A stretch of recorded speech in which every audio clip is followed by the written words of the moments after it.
दोस्तों नमस्कार।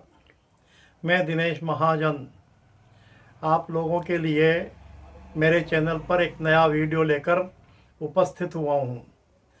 दोस्तों यह वीडियो आज के ज़माने में सबसे ज़्यादा प्रचलित बीमारी यानी कि शुगर, डायबिटीज, मधुमेह के विषय में लेकर उपस्थित हुआ हूँ।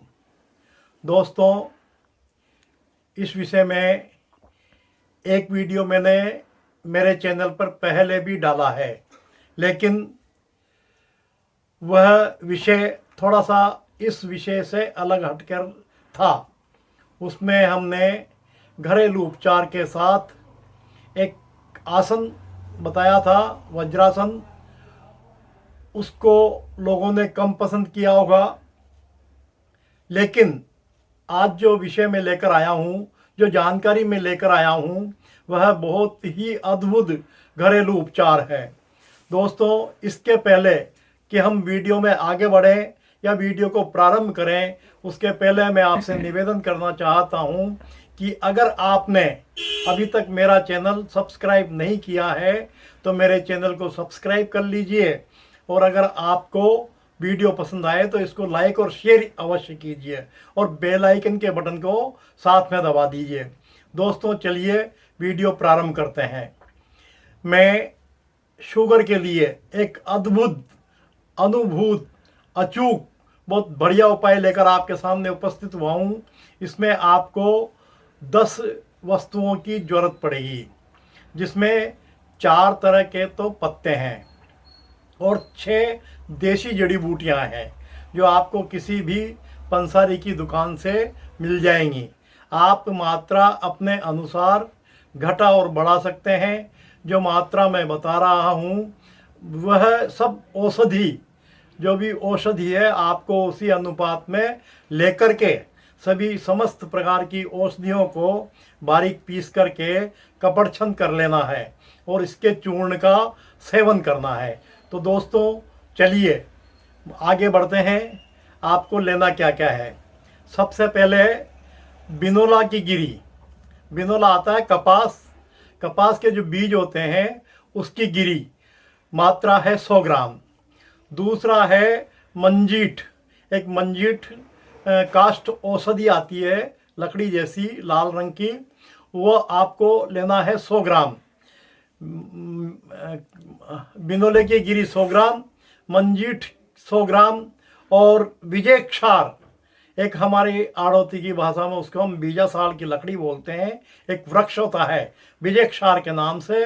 आपको 100 ग्राम लेना है विजयक्षार। और दोस्तों आपके को इसके साथ लेना है 100 ग्राम गुड़मार बूटी। गुड़मार बूटी का काम आप देखना प्रयोग करके कभी। अकेली गुड़मार बूटी आप मुंह में रख लेना, उसके बाद आप किसी भी प्रकार के मीठे का सेवन करेंगे तो आपको मुंह में मीठे का स्वाद आएगा ही नहीं। तो दोस्तों यह भी एक आवश्यक वस्तु है। यह है गुड़मार बूटी, यह भी आपको लेनी है 100 ग्राम। इसके अलावा आपको लेना है गिलोय 100 ग्राम और दारू हल्दी का छिलका। गिलोय नीम वाली हो तो बहुत बढ़िया है, और अगर नीम वाली आप लोग का आपको उपलब्ध नहीं हो तो दूसरी गिलोय भी आप ले सकते हैं। गिलोय का तना लेना है। गिलोय सूखी हुई 100 ग्राम और दारू हल्दी की एक तो लकड़ी आती है और एक उसके ऊपर का छिलका आता है। वह छिलका, तने का छिलका आता है, वो डालियों का तने का, वह छिलका हमें लेना है। ये 6 वस्तुएं आपके काष्ठ औषधियाँ हो गई। मंजीठ 100 ग्राम, बिनोले की गिरी 100 ग्राम, दारू हल्दी 100 ग्राम और बीजासार यानी कि विजयसार की लकड़ी 100 ग्राम, गुड़मार बूटी 100 ग्राम और गिलोय 100 ग्राम।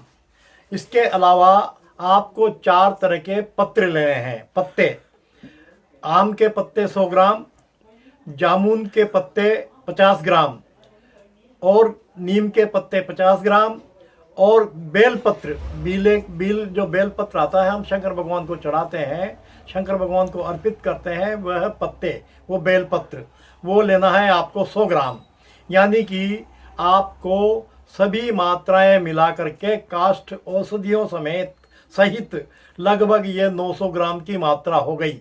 अब आपको इसको सभी को सुखा करके बारीक पीस करके कपड़ छन कर करके इसको किसी भी पात्र में डिब्बे में रख लेना है। और आपको सवेरे बिल्कुल खाली पेट 5 ग्राम की मात्रा नॉर्मल टेम्परेचर के पानी से, यानी कि सामान्य तापमान के पानी से इसका सेवन करना है। और इसके बाद 15 से 20 मिनट तक आप किसी भी प्रकार की किसी भी वस्तु का सेवन ना करें। दोस्तों, इसी प्रकार रात्रि को सोने के पहले सब काम से निवृत्त जब आप हो जाएं और शयन करने आप जब जाएं बिस्तर में, उसके 10, 15, 20 मिनट पहले 5 ग्राम की मात्रा इसी प्रकार आप नॉर्मल टेम्परेचर के पानी से सेवन करके आप शयन कर सकते हैं। दोस्तों, आप आश्चर्य करेंगे कि इस औषधि का, इस घरेलू उपचार का आप 1 महीने से और 2 महीने तक प्रयोग करके देख लीजिए। मैं 2 महीने इसलिए बताता हूँ दोस्तों कि देशी जड़ी बूटियों से बनी दवा या आयुर्वेदिक दवा लगभग 40 दिन के बाद अपना असर दिखाना शुरू करती है, यानी कि अपने असर को अपने शरीर में दिखाना प्रारंभ करती है। इसलिए मैं आपसे निवेदन करना चाहता हूँ कि आप 1 महीने से और 2 महीने तक इन औषधियों का आप सेवन करेंगे, इस औषधि का आप सेवन करेंगे तो आपके यह बीमारी आप चेक करवाते रहिए, जड़ से ही समाप्त होने की 100% संभावना है। क्योंकि जो इसका मूल कारण है, मूल कारण आपको मैं पुनः बता देता हूँ। मैंने पिछले वीडियो में भी बताया था कि हमारे लीवर के नीचे एक मशक के समान छोटी सी ग्रंथि होती है जिसका काम इंसुलिन बनाने का होता है।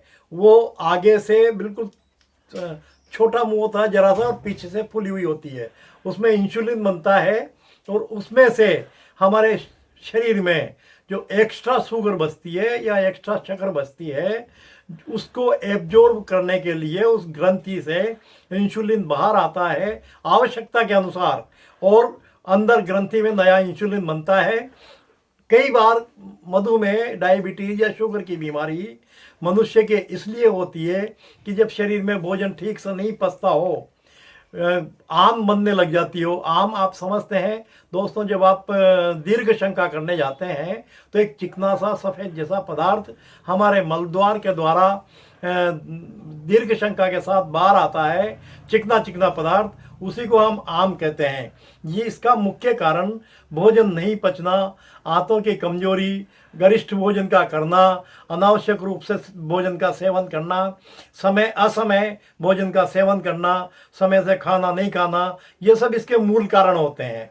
तो दोस्तों, ये आम जब बनती है, हमारे शरीर में बनने लग जाती है, तो उस इंसुलिन बनाने वाली ग्रंथि के मुंह पर जाकर के चिपक जाती है।